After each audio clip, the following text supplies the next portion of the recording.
have resolved our technical difficulties. We were in executive session, and now we're moving into our organizational meeting. For those of you who are not aware, every year at the beginning of the year, we do a reorganization and we elect new officers.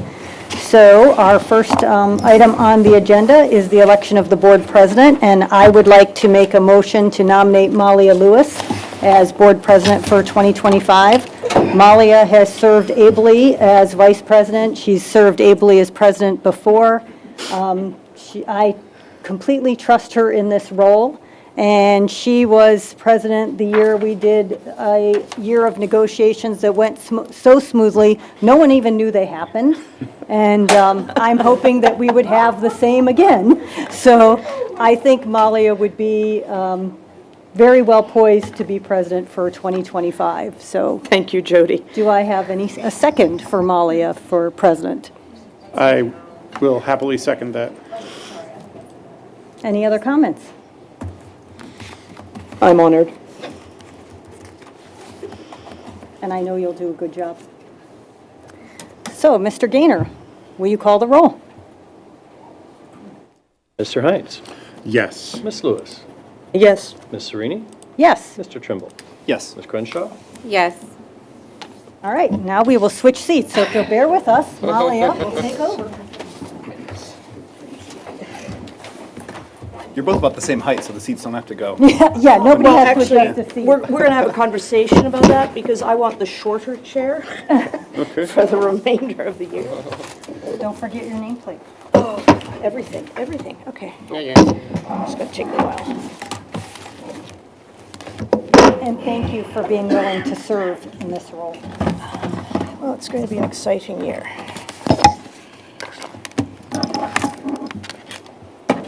Can I do this?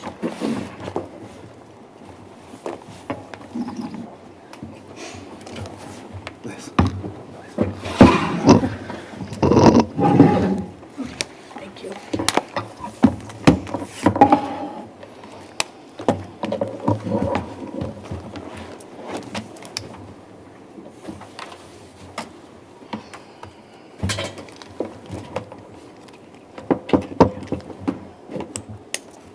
Hey there.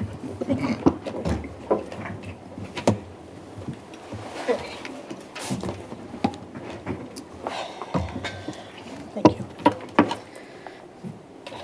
Well, I guess the first thing I have to do is thank everybody, my colleagues. It has and continues to be an honor to work together with a common purpose, and I think that's the most important thing, is that we all share a common purpose. And there's so much division in the world and potential for disagreement to become rancorous. I'm very proud to serve on a board where there isn't any rancor, so thank you. Thank you for accepting the position. Next. I'd like to make a motion to nominate a new vice president, since we don't have one. And I would like to nominate Gabe Crenshaw. Gabe and I were in the same election cycle, and Gabe has a lot of qualities that I really admire personally, and I think probably chief amongst those is her ability to push this board in really, really positive ways. And I think, similar to what Malia just said, we, I think, are a body that can absolutely disagree with each other and work to find consensus for the sake of the district and the kids and the teachers and the staff and everybody else in the community.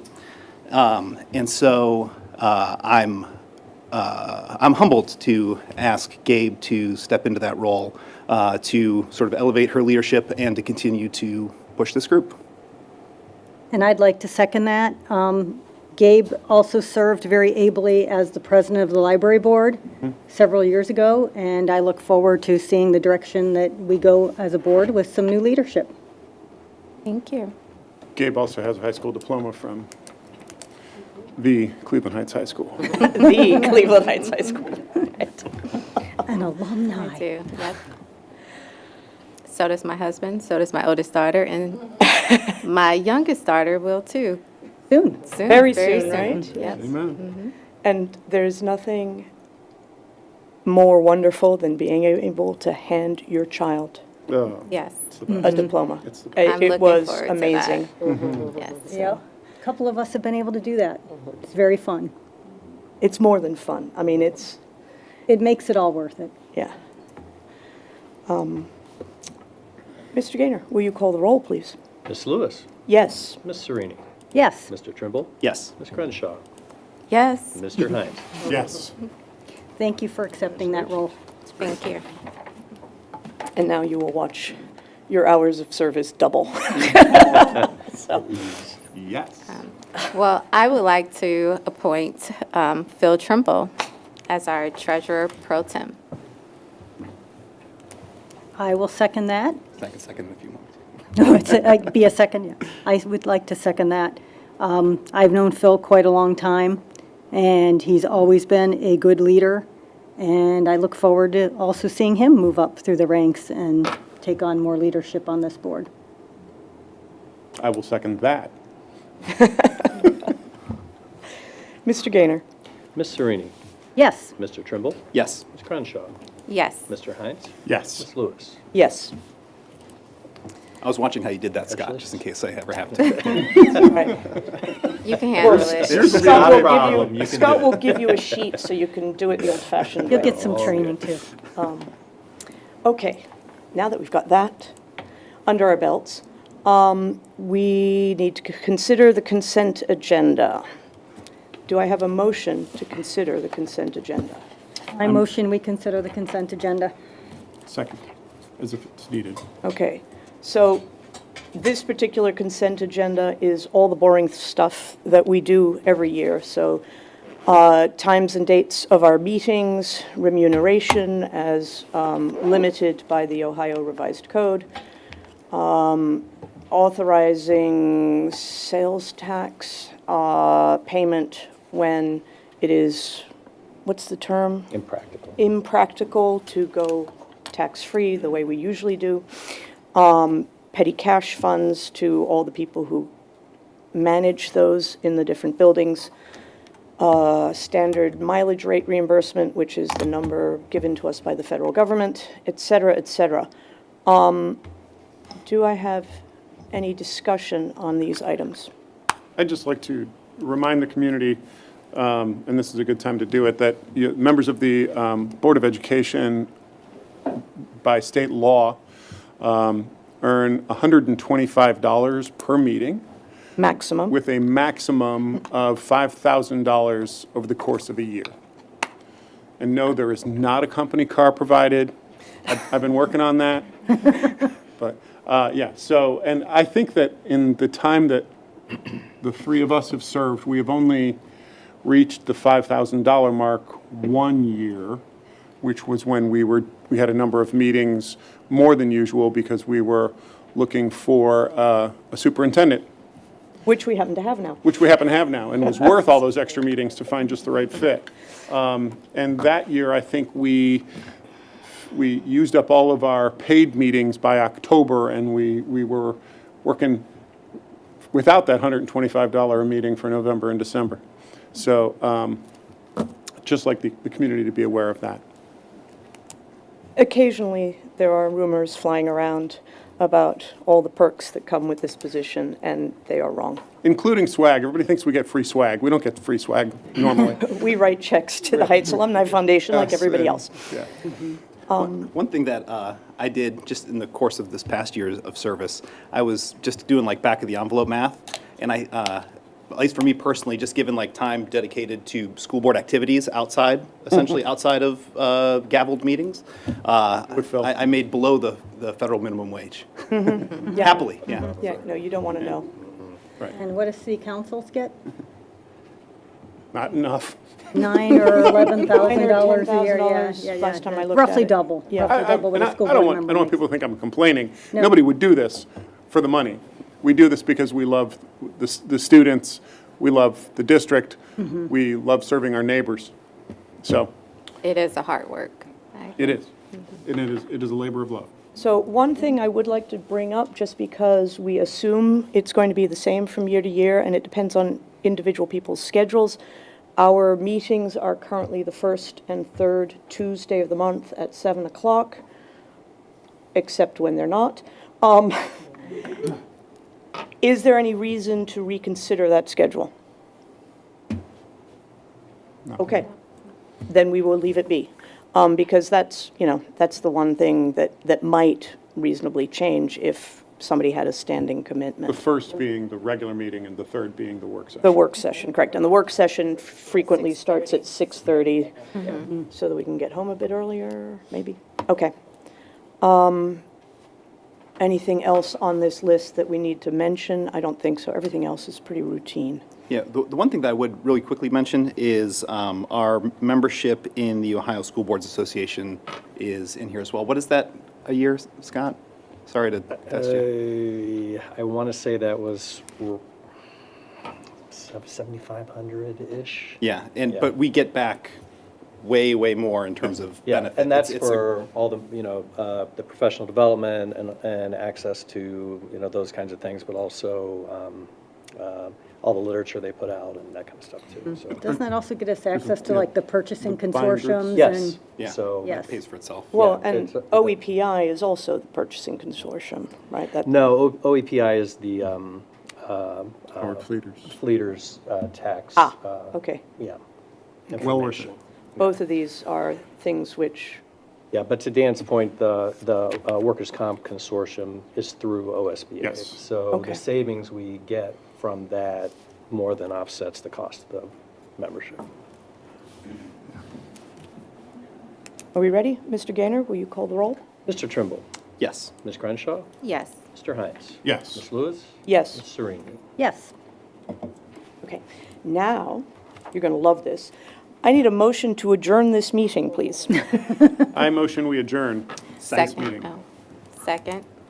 Any discussion? We have to roll into the regular meeting. Mr. Gaynor? Ms. Crenshaw, Yes. Mr. Hines, Yes.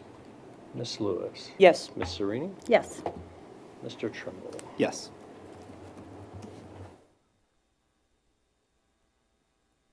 Stop this meeting and start the other. Right. I'm having trouble getting to the, And then you have to go into. I have no problem whatsoever.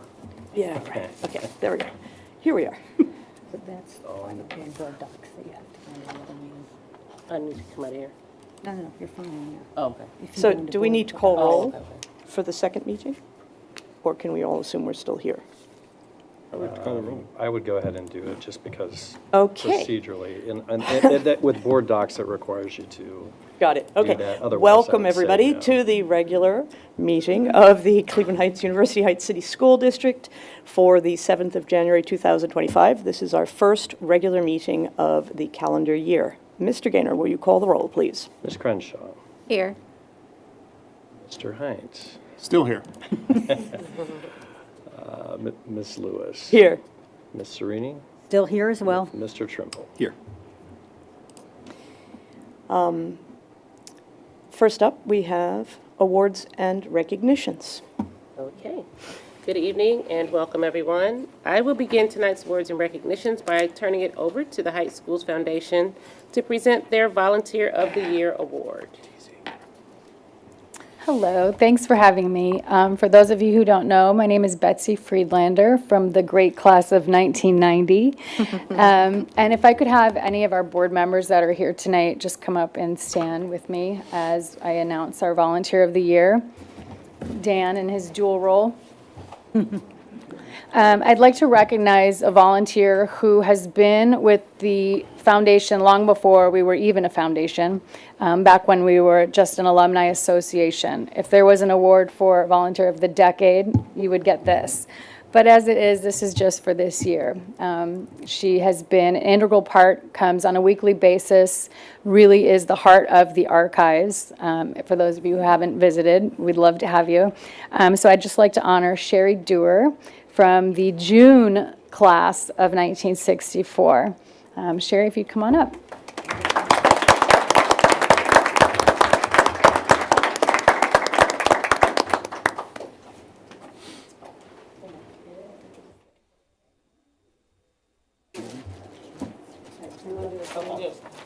move over. Yeah, let's move.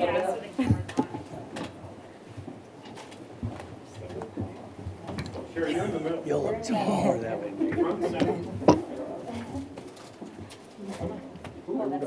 Yep, yep, yep.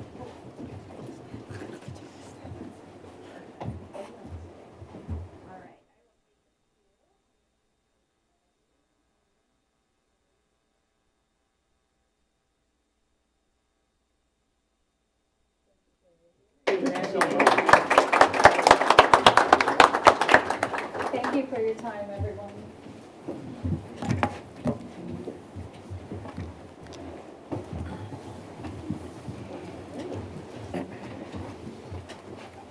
So if I may, real quick, one of the great things that we were just reminded of is when you talk to graduates of Heights High, those classes from a few years back, you often hear them reference June of a year, and then also sometimes January of a year.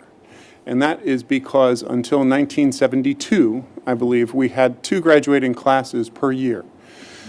There was a January class who had other things to do and were eager to get out, and would often start college early and start jobs early, and then the rest of the class that would finish in June. And so it is very important when it comes to reunions. We had the class of 1964 in last year, and they were not going to have a joint reunion. They insisted on having separate reunions because they just felt a really strong bond between the 2 separate graduating classes. And so we were able to host them twice this past year to come and visit Heights High and have their reunions. So that's why sometimes you hear people reference June or January of their graduating year from Heights High. I'm glad you said that because I turned to Jody and I whispered, June class? Yeah. All right, well, thank you. Next is Board Member Recognition Month. As you know, January is School Board Recognition Month, and this is a month where board members across the nation are acknowledged for the tireless work that they do on behalf of district students, families, and community. Here at CHUH, I have the honor of working alongside the most committed, hardworking, reflective, insightful, forward-thinking, rolling up their sleeves, accessible, enthusiastic, and passionate board members that there are. They have been available and supportive of the district day, night, rain, sleet, snow, vacation, holiday, sickness, and always work and lead and serve with the heart work that Gabe referenced. This is hard work, and I see that expressed. They are supportive of me, our teachers, our leaders, our parents, our students, our community partners, and are always really thinking of ways that we can be innovative and provide students just a great experience. So I've learned a lot from working with this board. I'm not going anywhere. But I want to stop in January. We're going to start getting very nervous soon. But because this is this specific month, and I engage with the board members a lot, I just want to stop and thank you, each and every one of you, on behalf of the district, for everything that you do every day. So on behalf of the OSBA, I am saluting our board members, Jody Serini, Malia Lewis, Gabe Crenshaw, Dan Hines, and Phil Trimble. Please join me for a photo, and let's give them a round of applause.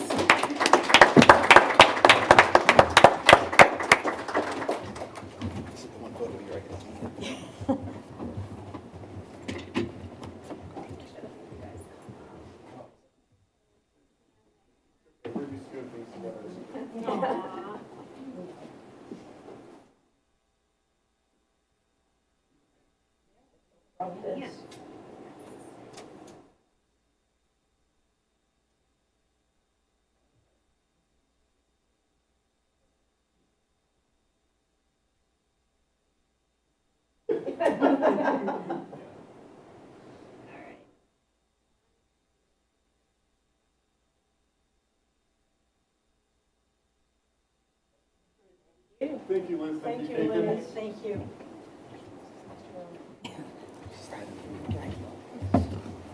Yes, not to drop it. That concludes our recognitions for the evening, but we do have two members of our superintendent's cadre here to give our report. I am excited to bring up senior Shania Smith and freshman Tyler Wilson. So welcome and come on up, guys.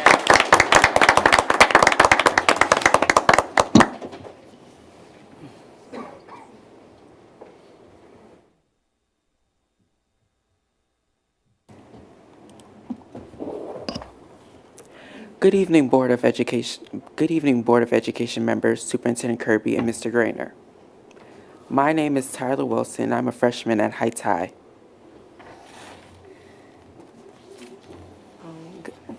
Can you hear me? Oh, good evening, Board of Education. My name is Shania Smith, and I'm a senior at Heights High.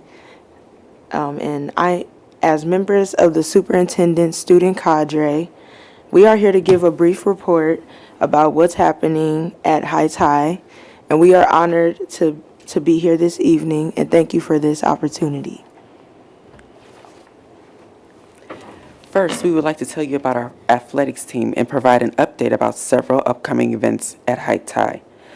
Boys basketball is off to a solid start. They are second place at the Cactus Jam tournament held in Phoenix, Arizona. They are currently 3-1 in Greater Cleveland Conference play with big wins over Mentor and Medina. Girls basketball is off to an impressive 8-4 start. They recently went 2-0 in the Hoopin' in the Heights Holiday Tournament.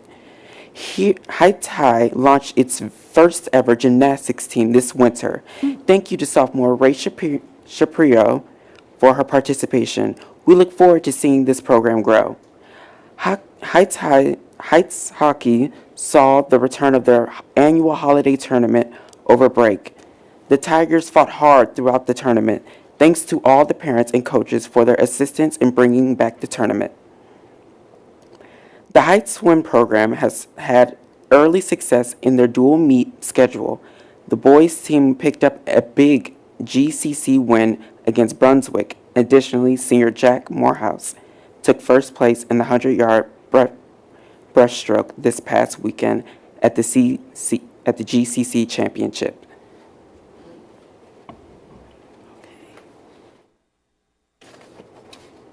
Okay. Here are a few important events that are happening at Heights High.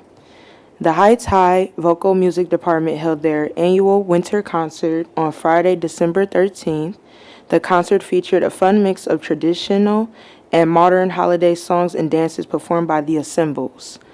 The community was able to get a sneak peek of the Barber Shoppers Repertoire that they will perform at the end of January for the Midwinter Convention of the Barbershop Harmony Society. The Heights High Guidance Department will host an informational night for the College Credit Plus program on Thursday, January 16th at 6:30 p.m. in the school's main auditorium. Parents and students will have the opportunity to learn from local college representatives about the requirements for earning college and high school credit. Students in grades 7 through 12 are eligible to participate in the program. The Career Technical Education application is open until Friday, January 17th for current sophomores to apply for one of the 22 Heights Career Tech programs. Students can apply for the program of their choice and find more information at www.heightscareertech.com. The general application is open for the Heights Community Scholarships. The general application is due by February 17th. Heights High seniors will need to do the general application before they can apply for any other community scholarship. All seniors were invited to the Google Classroom to apply. If students and their families have any questions, they could see Mrs. McEwen, the College and Career Readiness Counselor. The CHS Drama Club invites the community to the 13th Annual One Act Festival on Thursday, January 23rd and January 24th at 7 p.m. in the Heights High School main auditorium. More information will be shared on the district website next week. A post-secondary assistance night will be held at Heights High on Tuesday, January 28th from 5 to 7 p.m. This will be for students and families who need assistance with completing the Common App, FAFSA, and applying to scholarships.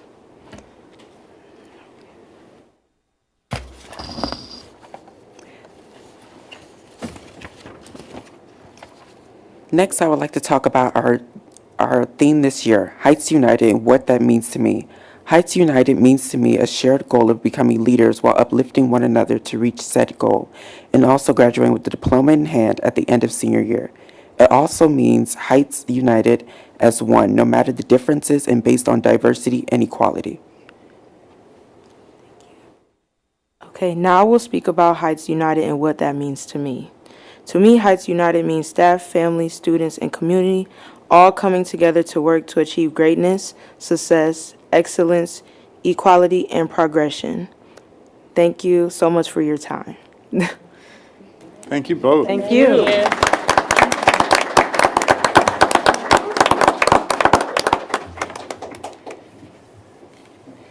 Right. That concludes our recognitions and student report. Thank you. Next, we have statements from the audience, and thank you.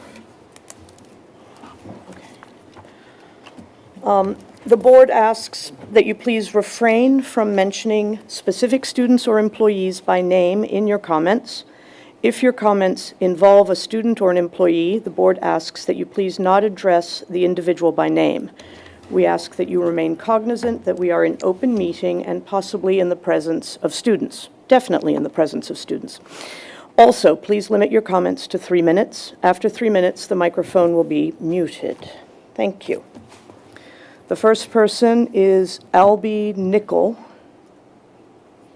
The topic is House Bill 8.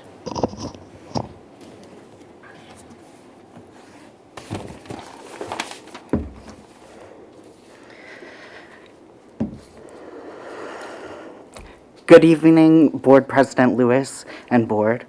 My name is Albie Nickel, and I use pronouns like he and him. I'm the vicar at Peace Lutheran Church on Mayfield Road here in Cleveland Heights, and I live at 2783 Lancashire Road. Alongside other Pride in the Heights members, I'm asking you today to not enforce House Bill 8 should it be passed by Governor DeWine. I was once a queer and trans youth who was only out to a handful of select teachers and trusted adults in my life, like my confirmation group leaders and my therapist. Their discretion, discernment, and affirmation of my identity helped me strengthen my sense of self and self-worth. They encouraged me to really think about what it meant to be part of the LGBTQIA+ community and helped me find words for the things I had been feeling for a handful of years. As they saw me build understanding and resiliency in the classroom and in confirmation, they gently nudged me toward discernment of my own. They encouraged me to tell my parents when I was ready. My parents were not angry, upset, or outraged that I had gone to other trusted adults first. They were happy that I had a multitude of trusted adults to confide and receive guidance from. We know that having one trusted adult who affirms an LGBTQ+ youth reduces their risk of suicide. If this bill comes to law, we are taking away that one safe person for many queer and trans youth. We are telling them that their expression and lived experience is truly not their own. I will not make the mistake of speaking for all Christians, but I will speak to my own lived experience.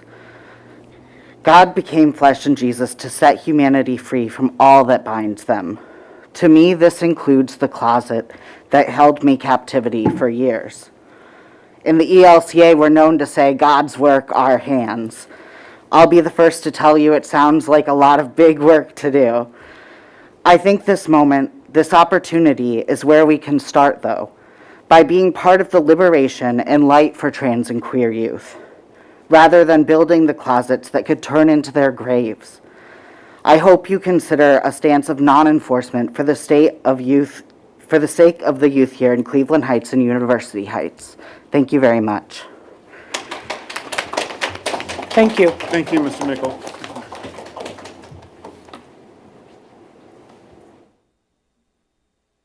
Next up, we have Drew Herzig, also about House Bill 8.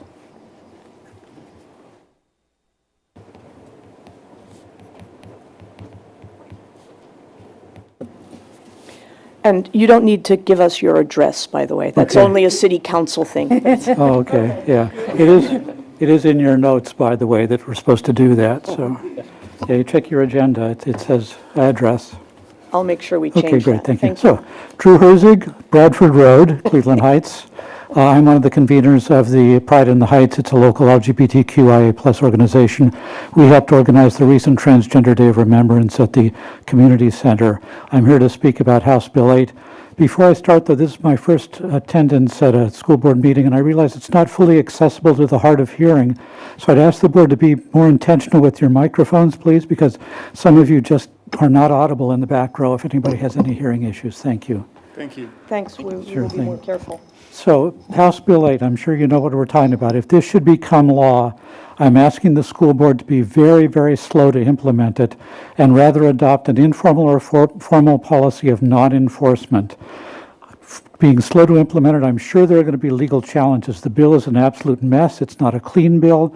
You're probably aware it also mandates school providing transportation for students seeking religious instruction off campus.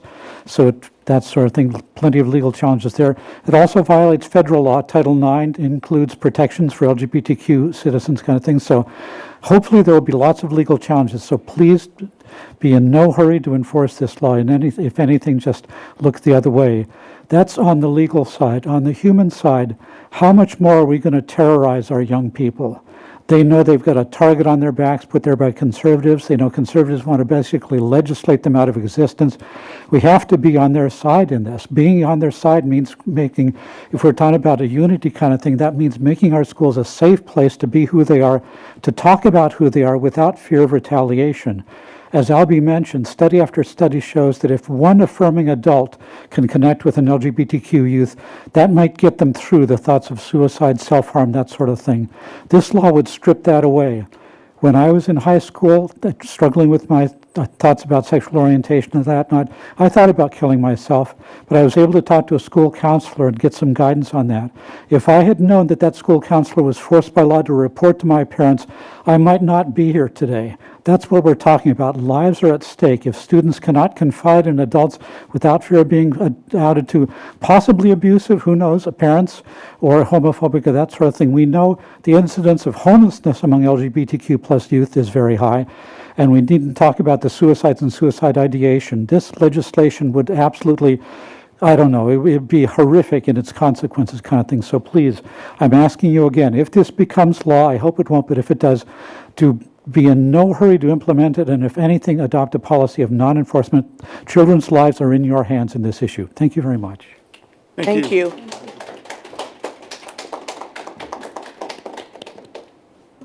Next up, we have Angel Fasolo about the district should not retain legal counsel.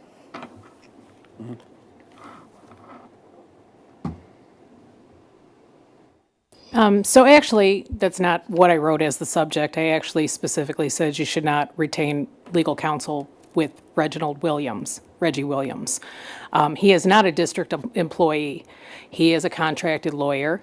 I did write to the entire board prior to this meeting, prior to the organizational meeting, when I saw that on the agenda that once again, you were going to retain counsel with Reggie Williams. The vote occurred prior to public comments, prior to the start of this meeting.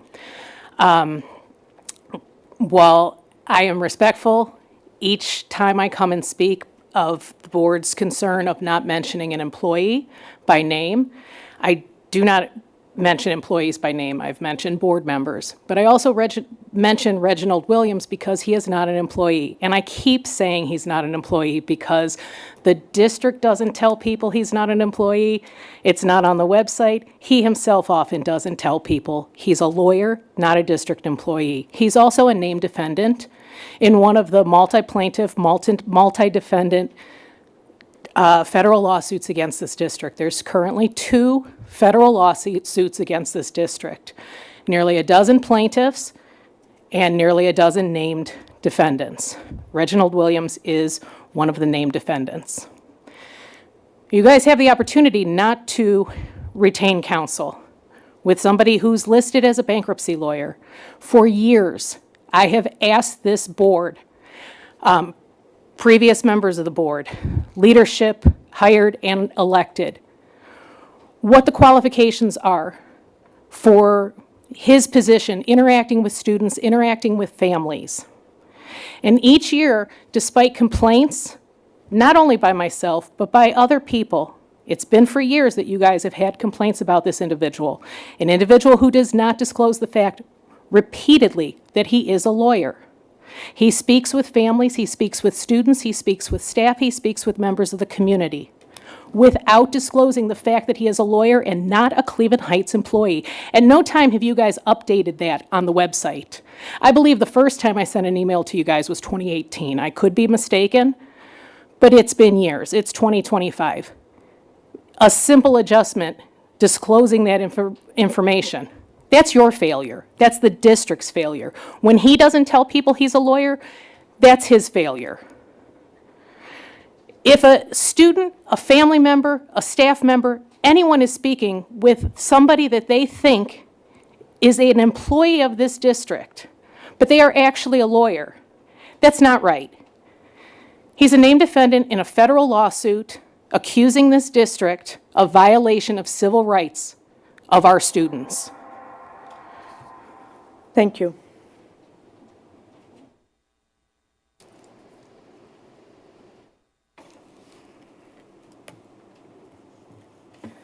Next up, we have Mackenzie Crow about House Bill 8.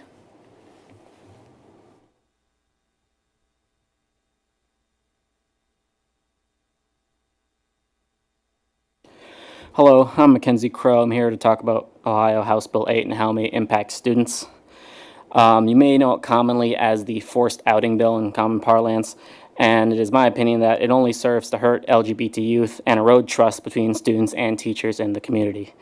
The biggest part of it that I find issue with is that it mandates the outing of LGBT youth if a student combines it with a school staff member, such as a guidance counselor, which can have horrific consequences. I am talking on this because I have firsthand experience with this.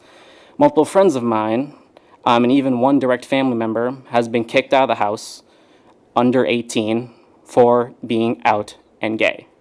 I think this goes without say, this is very bad for a person's health, or mental health, or physical health, and increased risk of a myriad of bad things happening to them down the line. And I hope to reduce this in the future, and I hope that this school board can stand by their effort to protect all of their students. Furthermore, this bill has an explicit instruction to out specifically transgender students to their parents if the school knows they're trans. This is part of the targeting of this bill against transgender population of Ohio in general. It utilizes vaguely defined terms that are only defined by what they're not in the bill, such as gender ideology and sexuality content, that only serve as a cudgel against students. Ohio already has laws for allowing parents to opt out of sexually explicit content in schools. So then again, the only aim of this bill is to hurt and intimidate, not to govern. Thus, I am asking the school board to not enforce House Bill 8 and protect its LGBT youth. Thank you. Thank you. Thank you. Next, we have Melissa Wood on the topic of DROPADL. Drop the ADL. Oh, I'm sorry. I didn't realize it was 2 words. Drop ADL. Okay. Good evening. My name is Melissa Wood. I'm a parent and a PTSA member at Heights High. I am here tonight to ask the school board to pass a resolution to drop the Anti-Defamation League as an educational resource and partner in social justice work. After Trump's election last year, the superintendent sent out a list of resources for teachers to use in discussions about the political future. On that list was the ADL. The ADL is not a legitimate source for anti-bias education. It is not a civil rights organization. The ADL pushes a dangerous and false definition of anti-Semitism that would classify criticism of Israel as a hate crime. The ADL has a long history of attacks on social justice movements led by communities of color, queer people, immigrants, Muslims, and Arabs, in many cases aligning itself with the police and right-wing groups to silence and intimidate solidarity between marginalized people.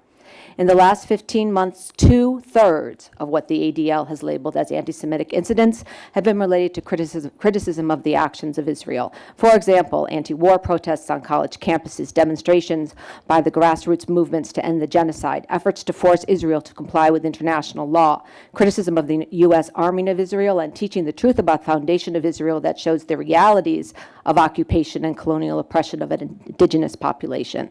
This school district must commit to teaching the truth, even if it does not align with American foreign policy and right-wing agendas.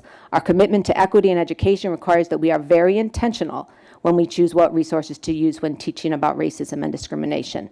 We must put Israel and colonialism in the same sentence. We must continue to use books that are banned in other states and teach the true history of institutional racism in this country. We have already chosen sides on many subjects. Isn't showing the documentary 13th controversial? My father was recently ejected from a courtroom for asserting that the United States does not have the best criminal justice system in the world. Are we bringing in Holocaust deniers to confront Holocaust survivors? Why are we holding the discussion of Palestine and the atrocities committed by Israel to a different standard? I am happy to tell you that despite attempts to silence and intimidate teachers and staff, Palestine is back on the map at our high school. Brave educators are teaching Palestine and making the appropriate historical comparisons between Palestine and other subjugated indigenous peoples. Gaza has also been added to our lessons of the Holocaust class. Comparisons between the Warsaw Ghetto and Gaza have been made. The teachers are doing the work and the students are benefiting. None of what I just said is anti-Semitic. Neither is the United Nations anti-Semitic, the ICC, the ICJ, Human Rights Watch, Amnesty International, Doctors Without Borders, the World Health Organization, Human Rights Watch, all of Ireland, and most of the Global South. The vast majority of the world stands in condemnation of Israel. Criticism of Israel is not anti-Semitic. Anti-Zionism is not anti-Semitism. Thank you. And I'd like to say one more thing, just I think Your your time time is up. is Thank up. you. time is up. Your time is up. Thank you. My time is up, but Thank you. in recognition of the teachers Thank you, Ms. Wood. who suffered through the snow day strike of 2020, and all of the community members who stood by them, to say that Your that- to time make is that up, Melissa, statement Miss Oh, Wood. Ms. so Wood. disrespectful to the teachers' union. Melissa, I'm you're appalled. talking about two completely separate negotiations, and your time is up. The Thank one you. Molly. Yes, you are. You are. You are. Your You're timing wrong. is You- off. Oh, so I you- was the you president were the then. president. Yes, yes. And your Ms. time Wood, is up. if you would please take your seat. Thank you. Yes, your time is up. But you had your facts wrong there. I was the president during it, and then Molly was the president during the next negotiation. You didn't even know Jody. about it. Jody, No, we the don't last need one to wasn't, continue but this. The first one was quite. You're over. You're done. Ms. Wood, please take a seat. I just want to correct for the record, I want to make sure the record is clear, that Malia was president the year we had the negotiations. It went so smooth, people didn't even know it happened. Miss Wood didn't even know it Oh, I happened. didn't know what happened. I didn't know what happened. We're moving on. Oh, I see. Okay, these are our students who signed in. Okay, all right. So, except that's Owens, that's Tyler, and I can't read that. You could just ask if It doesn't say, well, You could just ask Shania, if did you sign in? anyone- No? Maybe they thought they needed Okay. to, yeah. Did anybody else sign in on the public comments sheet? We have a gentleman. So. Okay, all right, got it. Thank you. I'm sorry, I was having a hard time reading your handwriting. but Sure. Thank You you. sure? We've had the students sign in before, and it happens. We did have one person who arrived late Yeah. that didn't get to sign in. Oh, I'm sorry, who is this? Okay, could you give us your name, please?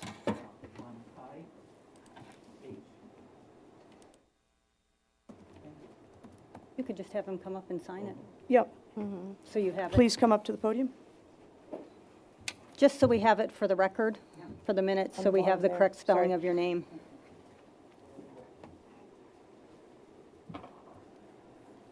Well, since we are correcting records, can we just mention that if ESQ is after a person's name, that is short for Esquire, which would mean that they are, in fact, a lawyer. And he meets with people and doesn't say that. And he meets. It's on the website. Say that, and it does not say that he is not an employee.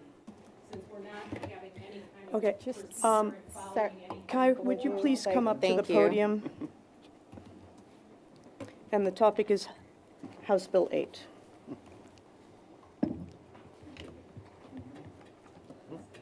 Thank you, everyone.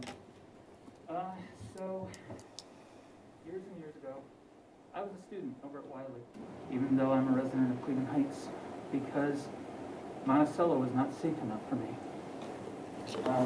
This wonderful... Kai, I really want to hear you. I wish you could just lean in toward the microphone a little bit better. Mic on? Can you tap them? There we go. Now it's on. Thank Go you. ahead. Okay, there we go. Years ago, I was a student at Wiley because Monticello was not safe for me. This wonderful slim figure you see before you is the result of stress from going to Heights schools.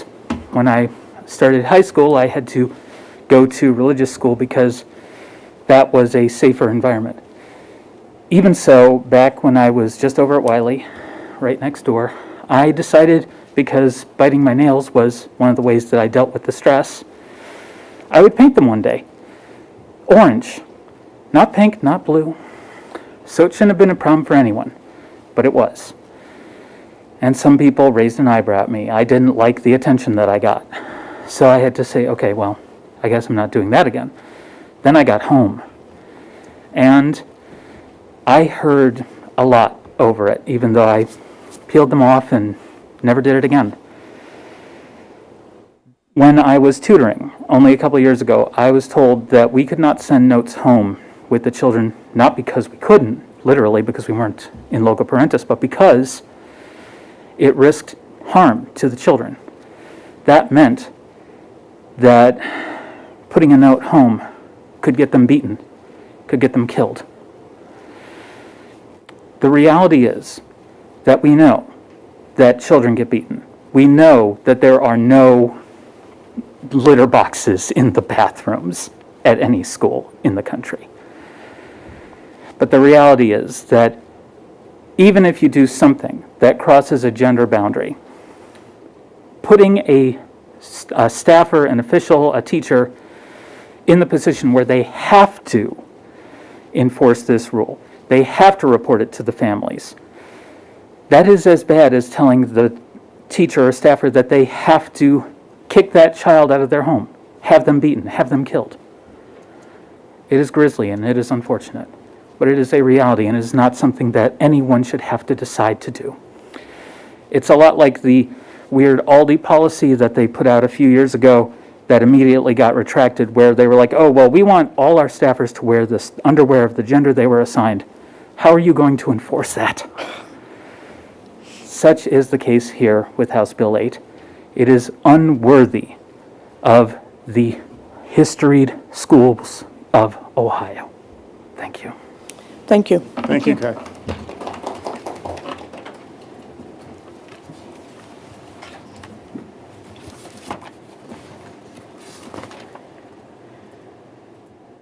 Next, I would like a motion to consider the consent agenda, and this one is different than the previous one. I motion that we consider the consent agenda. I second. Do we have any discussion on this consent agenda?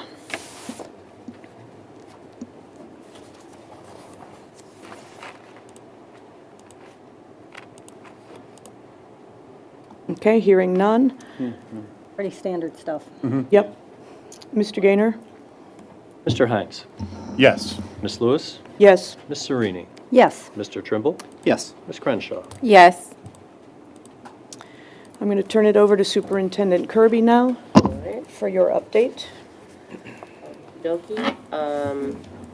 I have a, oops, 1 second.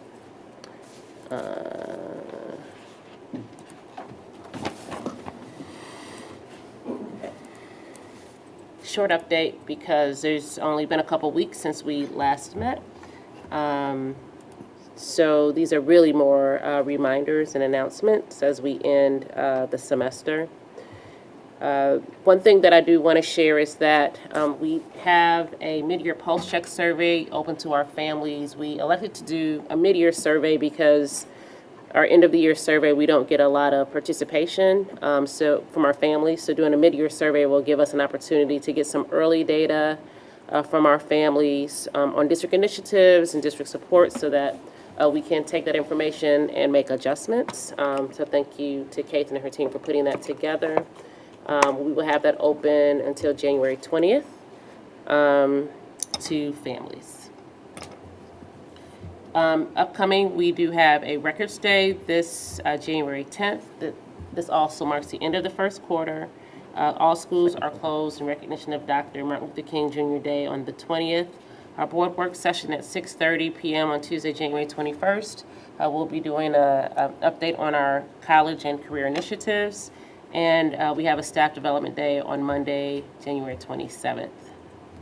Then I just want to remind folks that the city is having their annual Martin Luther King Day competition, and they are calling for entries. The due date is upcoming, and we'll continue to help promote this for the city of Cleveland Heights. So again, very short report.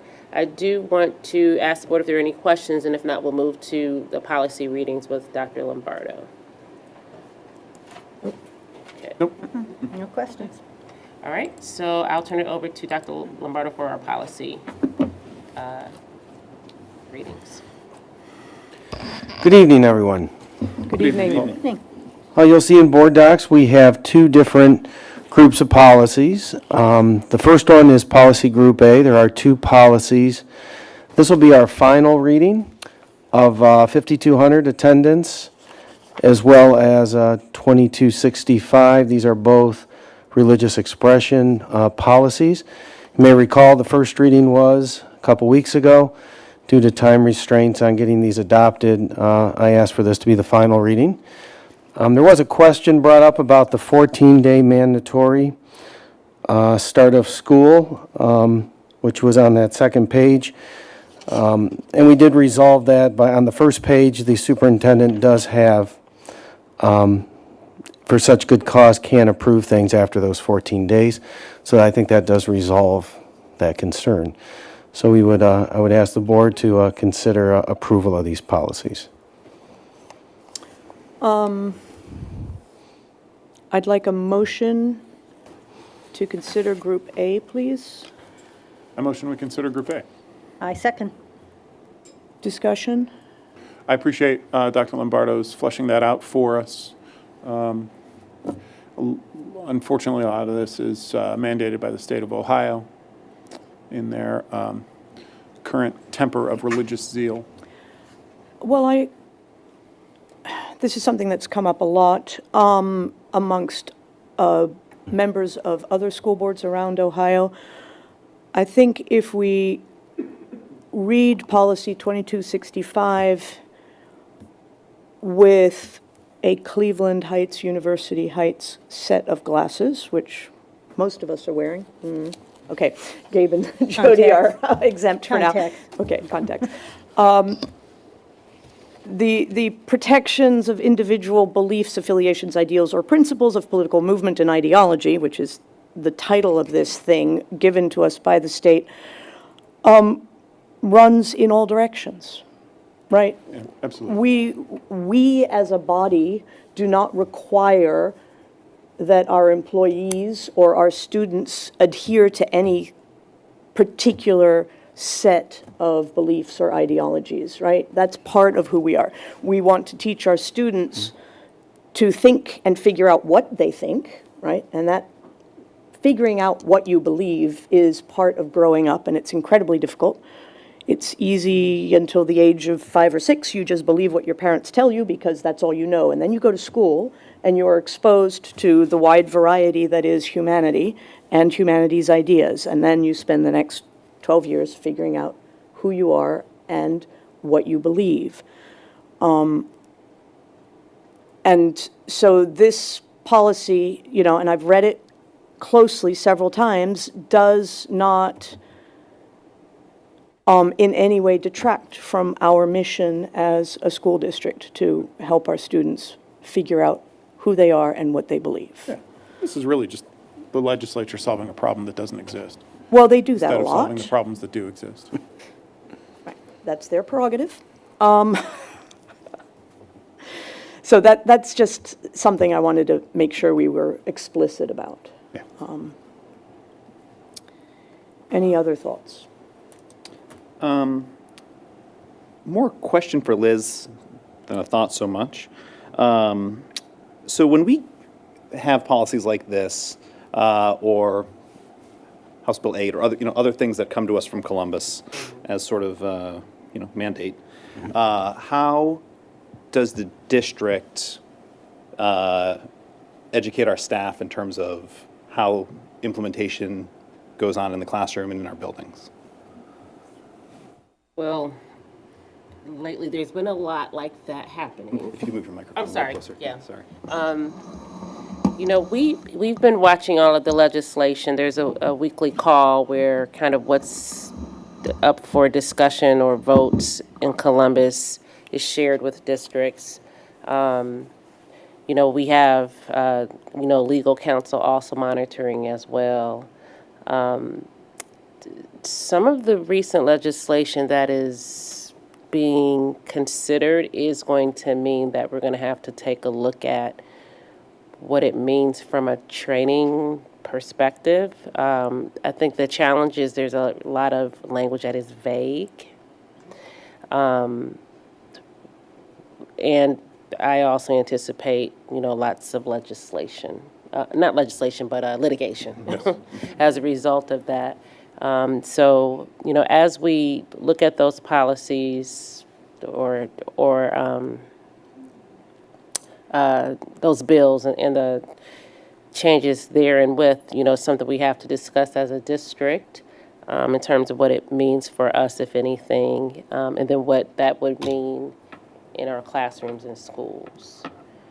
We do have administrative guidelines that go with our policies. We also have, just kind of speaking generally, training that we do provide to our staff regularly on a multitude of things. So if there is something that is new, then, we incorporate that into the training that staff get. Thank you. That was it for me. Anything else? Okay. Mr. Gaynor? Ms. Lewis? Yes. Ms. Serini? Yes. Mr. Trimble? Yes. Ms. Crenshaw? Yes. Mr. Hines? Yes. All right, we do have Policy Group B, which is our second group. This will be a 3 reading. Today would be the first reading of a Policy Group B. And as you read through, those are our 39 policies that stem from just minor changes to the organizational meetings. Some policies are being rescinded because the language has been placed in other policies. You'll see some student and parent right policies, Senate Bill 29, as well as many of our policies within our 6000 series, which is our finance, through our property inventory, cellular phones, just quite a few different policies that have been updated. This, again, would be the first reading. Yes, I have a bone to pick with you. It's too many policies to expect us to read within 2 days of having to be able to think about them. And I know that this comes from Neola in big batches, but if it's possible to get things to us sooner or in smaller groups, it would make our lives easier. I will do my best, and I apologize over the break. I wanted to make sure this got to you. So It was my fault. Because Okay. they were pending my review, and I was I'll blame out you for then. 2 weeks. Don't Okay, have to thank say you. that. It's just, My apologies. so for a first reading, no action is required. I will be the first to admit that I have not read them all yet because I just did not have time. So we need a couple more meetings to be able to get through them all. That's why they take multiple readings. Yes. It was interesting to see that that finally Neil is adding a policy on AI. Yes, we do have AI within one of our current policies, but they Right. added quite a bit to this one. Because Yes. there was some discussion around that in some of the sessions I attended at OSBA. So I'm actually glad to see that there is a policy around it now. Excellent. Paul, since we have so many of these, could you just share for the record and with the audience our use of Neola and sort of how some of these come to us and all that, or Liz or anyone else? Or Yes, I can go through just like high level. Yeah, so Neola is a company, it used to be Northeast Ohio, but they do, they hire lawyers and they look at the legislation and they provide templates to districts based on the legislation and the laws that come through. We generally get updates twice a year. Sometimes we do get special updates, and we have been getting special updates just due to the consistent changes in legislation. They give us options within some of the policies that we can adopt the language. There is some language that is mandatory. We do take these policies and we have a policy review committee where we have a couple board members as well as administrators on that committee that look through the policies. We have some discussions. Any changes that we propose do go back to our legal counsel just to make sure that it's aligned to all of the different policies. And there's an organization to all the policies and administrative guidelines as well as forms, which is in board docs that you can look at, quite a few in there. But it's very organized. And when you do propose language, you really have to take it through another reading with the committee as well as legal, because you can see there's so many different integral parts of policies that work within other policies that you have to be very careful with. And our legal team does a really nice job giving us good feedback. Thank you. Sure. Thank you. Thank you. Anything else about these policies for now? No. No? No, they'll be back. Okay. Be Yes, back. they All certainly right. will. Thank you. Thank you, Dr. Thank you, Dr. Lombardo. Lombardo. And now, Mr. Gaynor, we have the treasurer's report. Yes, thank you. All right, Happy New Year, everyone. Happy New Year. We have the return of our three things. So We missed them. I know everyone missed it You last skipped month, a so. Very disappointed. Yeah, so, again, for our viewing audience, this is tied to our strategic plan goal 5, objective 3, just an attempt to try to, boil down into some, smaller pieces and some broad concepts of school finance or things that relate to school funding in Ohio or district operations. So last week we didn't have 3 things because we unveiled our Finance at a Glance, which is our quarterly dashboard. So here, the first of our 3 things is just memorializing that in the 3 things. So again, that's a new quarterly dashboard for the district. It provides that high-level general fund financial data. You see the items that are listed underneath there that are on the dashboard. And also the link is here for Finance at a Glance, but it's under the finance section of the district website. And that will be updated this month for the quarter ending December 31st, 2024. So. Great. And Scott, And I've heard some feedback, and we're incorporating those suggestions that we received. Thank you. Okay. I'm sorry, I didn't mean. I was just going to ask if you're going to add a key to that, because the pie chart, Correct, yes. That's That's the one of one thing that's that- one of the changes that we Yeah. have. Yep, okay, absolutely. thank you. All right, our second thing is SORSA, which we were talking about earlier tonight. So SORSA, oftentimes I'm asked, do we belong to any consortia that we would save money from, going in with other districts for services? We talked a little bit in the previous 3 things about Ohio Schools Council for bus purchases and for utility purchases. Well, another consortium that we belong to is SORSA, Schools of Ohio Risk Sharing Authority is what that stands for. And this is for our property, bus fleet, and educator liability insurance. So they provide that for public schools in Ohio. I do list their website here. I did not count to see how many districts actually are part of SORSA, but it's a statewide consortium, and there are a lot of districts that participate in this consortium. And again, this program is sponsored through OASBO, which is Ohio Association of School Business Officials. Any questions about SORSA? So this is insurance? It's insurance. It's an insurance pool, basically? Correct. And not to confuse it with like employee health insurance. This is strictly, property insurance Right. and bus insurance. Because health insurance, we are self-insured as a district. Correct. Which is a Absolutely. completely separate With the animal. stopgap, Yep. though. So asset insurance. Yes. 106 members as of 2016. Thank you. That. More than 1 out of 6 districts in the state. Yes. We're deep in the nerd up here. We are. All right, and speaking of being good, totally being a nerd, so the last item we have is bank reconciliation. The reason that I bring this forward now is not only to just talk about it because it is part of the monthly financial statements that you approve, and one of the internal controls that we have that we want to make sure people realize that we do, but also to report out that we did finish the audit, yay, for fiscal year ending June 30, 2024. I want to shout out to the finance department who was in over the break, making sure that we met that December 31st deadline. The annual comprehensive report is finished. It was submitted to GFOA and ASBO for awards consideration, as we do each year. So it. We were down to the wire again. We tried to do it a little quicker, and just a lot of moving parts with the audit and the printer and all those kinds of things that happened. So we were right down to December 31st, but the audit was clean. No issues at all. So that report will come out, and we'll have that available for you next month. But as part of the audit, one of the very first things the auditors ask for is our bank reconciliation. When we walk in, we want to see your bank reconciliation as of June 30th. But we do a bank reconciliation every month, and just to memorialize it here. But it's the same thing as if you were balancing your checkbook, just on a much larger scale. But we're just looking at the bank balance and the balance we have in the books, and anything that could be an issue between the two. Generally, it's a timing difference. Outstanding things, yeah. Outstanding checks. It could be a deposit in transit, but it's also intended, as bullet number 2 there says, to prevent, accounting errors. You can have transposition errors. You can have some issues with data entry.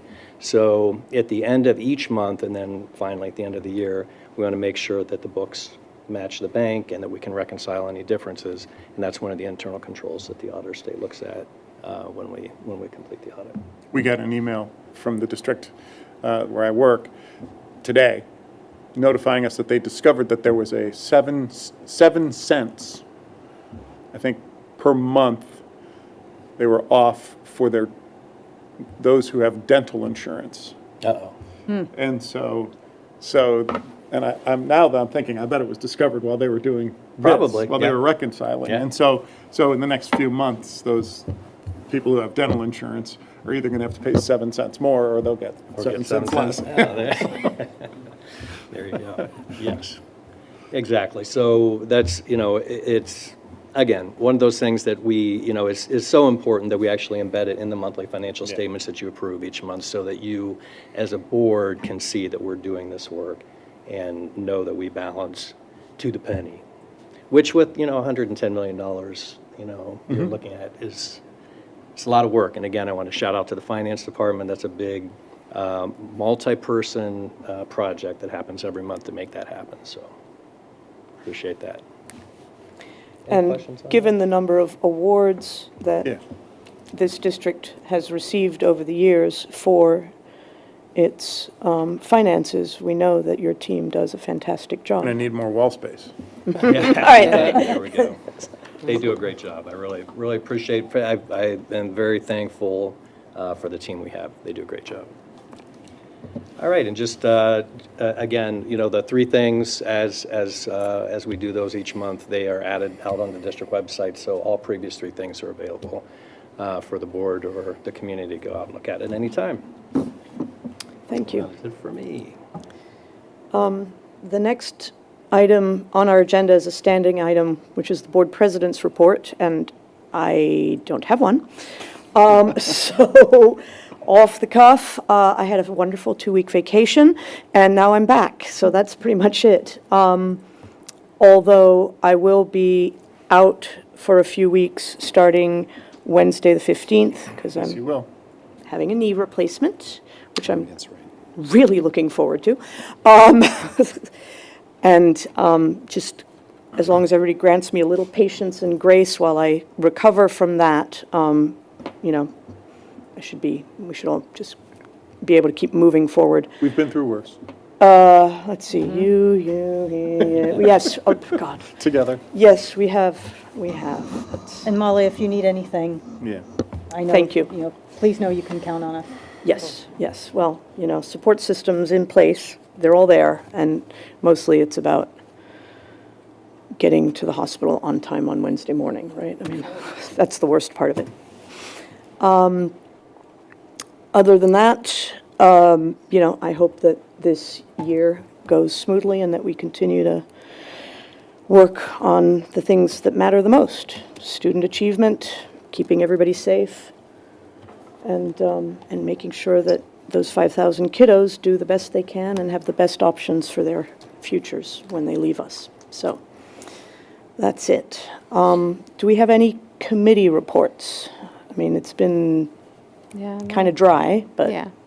And kind of Light quiet. Schools Foundation gave their own report tonight. Yes, right. Nice. We got that. Nice.